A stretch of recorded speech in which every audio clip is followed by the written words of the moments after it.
Dat was voor mij mijn droomwereld. Tijdens de verbouwingen in het museum Het Warenhuis in Axel werd ontdekt dat op muren, plafonds en vloeren mooie schilderijen gemaakt waren. Wat betekent dit? En waarom wil het museum deze schilderijen bewaren? Maar er bleek in ieder geval uit dat die meneer geprobeerd had om een heel programma van ideeën, van opvattingen die hij had over kunst neer te leggen in dit gebouw. Hij heeft er dus een ego-document van gemaakt, om het maar zo te zeggen. En we hebben besloten om uiteindelijk te kiezen voor dit gebouw in te richten als monument van de eeuwwisseling, omdat deze familie een belangrijke rol speelde in de verzuiling. Dit was een protestants gebied. Er kwamen rooms-katholieke ondernemers en die hebben hier hun emplooi en ook hun levensvulling gevonden.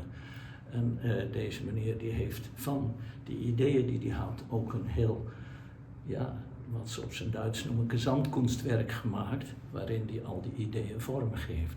De kleinzoon van de kunstenaar kijkt terug op zijn ervaringen in het huis en de schilderijen. In mijn optiek was het een hele grote woning.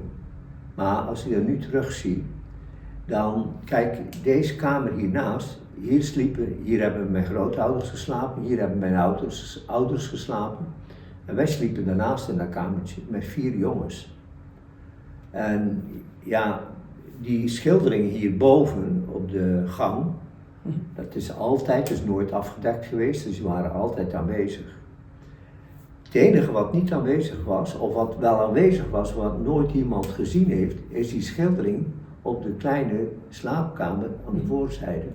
En die is pas tevoorschijn gekomen met het slopen en restaureren. Want er stond altijd een ingebouwde kast voor. Maar dat is wel, voor mij was dat een heuse ontdekking, omdat daar zijn signering op stond, maar ook de datum wanneer het beëindigd was.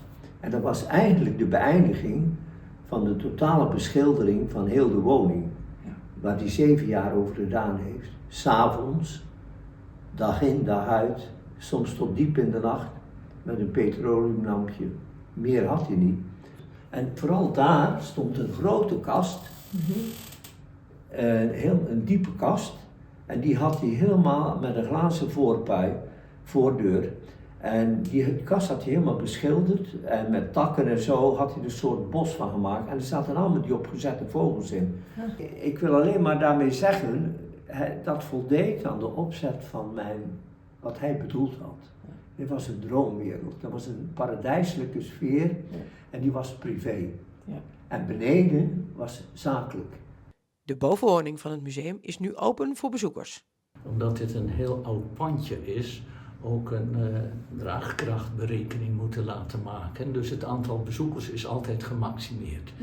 Meer dan 10 personen tegelijk kunnen hier niet binnen. En we vragen dan ook van de bezoekers of ze, als ze dit willen bezoeken, zich van tevoren aanmelden. En dan kunnen ze een tijdslot krijgen en hier gewoon doorlopen.